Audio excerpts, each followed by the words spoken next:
Hello বন্ধুরা, না আটা না ময়দা না সুজি আর চিড়ে এসব কিছুই লাগবে না। শুধুমাত্র একটি উপকরণ দিয়ে কিন্তু আপনারা এই মজাদার স্ন্যাক্সটি তৈরি করে নিতে পারবেন বাড়িতে, যা কিন্তু হবে প্রচুর হেলদি। বাচ্চাদেরকে দিলে কিন্তু তারা নিমেষে শেষ করে ফেলবে, এতটাই সুস্বাদু হয়। কিছু টিপস আছে ভিডিওতে, যেটা ফলো করলে কিন্তু আপনাদের স্ন্যাক্সটাও এতটা পরিমাণে মুচমুচে এবং সুস্বাদু হবে। তো তার জন্য কিন্তু পুরো ভিডিওটা স্কিপ না করে দেখতে হবে। ভিডিওটা ভালো লাগলে কিন্তু অবশ্যই লাইক দিয়ে দেখতে শুরু করবেন এবং চ্যানেলটা সাবস্ক্রাইব করে পাশে থাকবেন। তো দেখুন, প্রথমেই কিন্তু আমি এখানে চালের গুঁড়ি নিয়ে নিয়েছি। এখানে আমি যেহেতু বলেছি যে কোনো রকম ময়দা, বেসন, চিড়ে বা সুজি কিছুরই ইউজ করব না, তো আমরা এখানে তার পরিবর্তে চালের গুঁড়ি নিয়ে নিয়েছি 1 কাপ পরিমাণে। এরপরে এর মধ্যে আমি কিছু সবজি দেবো বলে সবজি নিয়ে নিয়েছি। প্রথমে দেখুন, গাজর খুব ছোট ছোট করে কুচিয়ে নিয়েছি, পেঁয়াজ খুব বারিক করে কুচিয়ে নিয়েছি, ক্যাপসিকাম আছে এখানে অল্প, এবং আদা কুচি আছে, ওটা একদমই মিহি করে যতটা আপনারা চপ করতে পারবেন করে নেবেন। দেখুন, আপনারা হয়তো সবজিগুলো দেখে বুঝতে পারছেন আমি কতটা কুচি কুচি করে এগুলোকে নিয়েছি, একবারেই খুবই ছোট ছোট করে। তো এর মধ্যে সবজি দেওয়ার কারণে কিন্তু এটা অনেকটা হেলদি হয়ে যাবে। তো এবারে আমি যে একটা বড় বোল নিয়ে নিলাম, যেখানে আমি চালের গুঁড়িটা নিয়ে নিয়েছিলাম। এর মধ্যে এবারে আমি একটা বড় আলুকে আমি সেদ্ধ করে রেখেছিলাম, আমি দিয়ে দিলাম। শুধুমাত্র আলু সেদ্ধটাই আপাতত দিলাম, দিয়ে হাতের সাহায্যে স্ম্যাশ করে নেবো আলুটাকে। খুব ভালোভাবে আমাদেরকে মিশিয়ে নিতে হবে চালের গুঁড়ির সাথে, যেন খুব ভালোভাবে মিশে যায়, কোনো আটা যেন পড়ে না থেকে যায়। ভালোভাবে দেখুন মিশিয়ে নিচ্ছি হাতের সাহায্যে, দেখতেই পাচ্ছেন খুব ভালোভাবে মিশিয়ে নিচ্ছি আমি।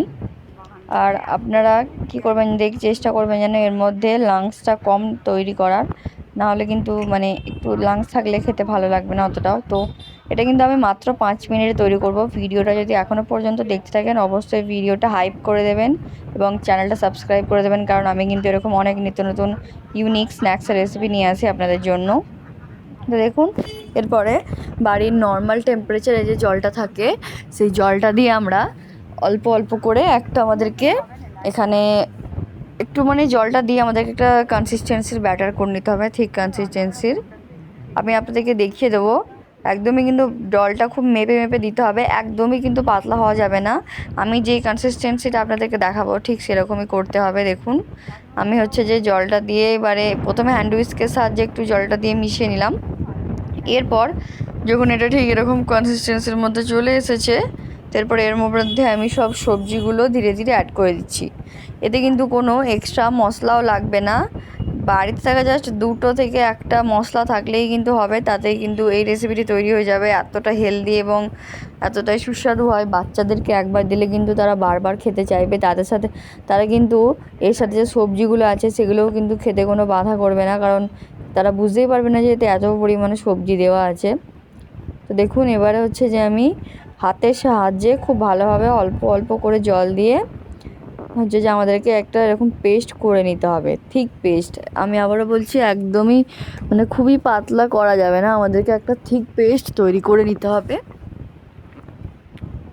দেখুন, হাতের সাহায্যে কিন্তু আমি এইভাবে ঠিক পেস্টটা তৈরি করে নিচ্ছি, দেখতেই পাচ্ছেন। এটা কিন্তু ব্যাটারও ঠিক বলা চলে না, ডোটাকেই একটু জল দিয়ে গুলে গুলে যেরকম মিট কনসিস্টেন্সি আছে সেটাই বলতে পারেন আপনারা।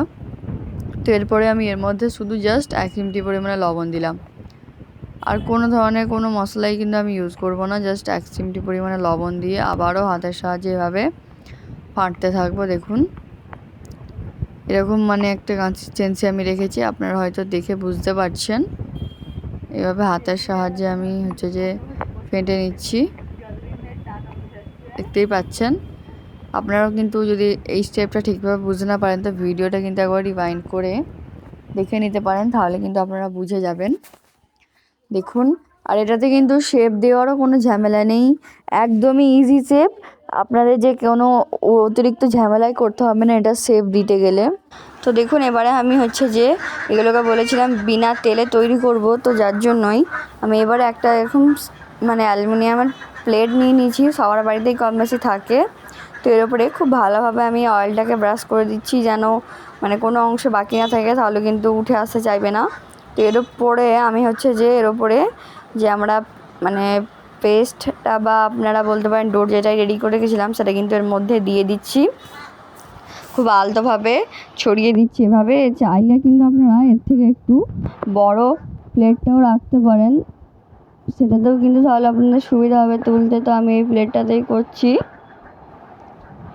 তো দেখুন এবার হচ্ছে যে আমার এগুলো খুব ভালোভাবে চারিদিকে দেওয়া হয়ে গেছে, দেখতেই পাচ্ছেন। এটা কিন্তু আমি বিনা তেলে একদম তৈরি করছি।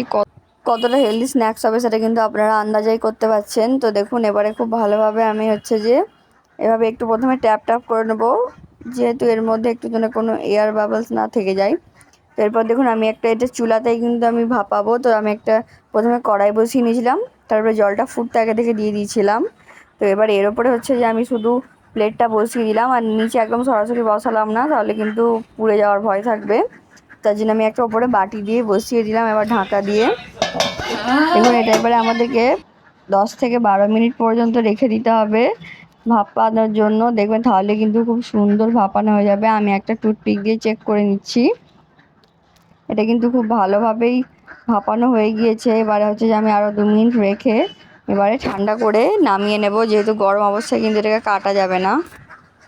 তো দেখুন এবারে হচ্ছে যে আমি এটাকে খুব ভালোভাবে ছুরির সাহায্যে প্লেট থেকে আলাদা করে নেব।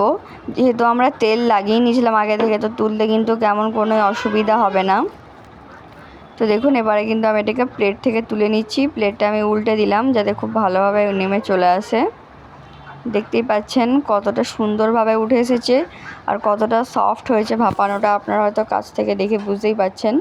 তো এবারে হচ্ছে যে আপনাদেরকে আমি কেটে দেখিয়ে দিচ্ছি। এটা বাচ্চাদের জন্য কিন্তু এটা দুর্দান্ত রেসিপি হবে, আপনারা তাদের টিফিনে কিন্তু দিতে পারবেন। তারা কিন্তু একবার খেয়ে কিন্তু বারবার খেতে চাইবে, এতটাই সুস্বাদু হয়। তো দেখুন আমি এবারে ছুরির সাহায্যে এটাকে মাপে করে কেটে নিচ্ছি সমানভাবে।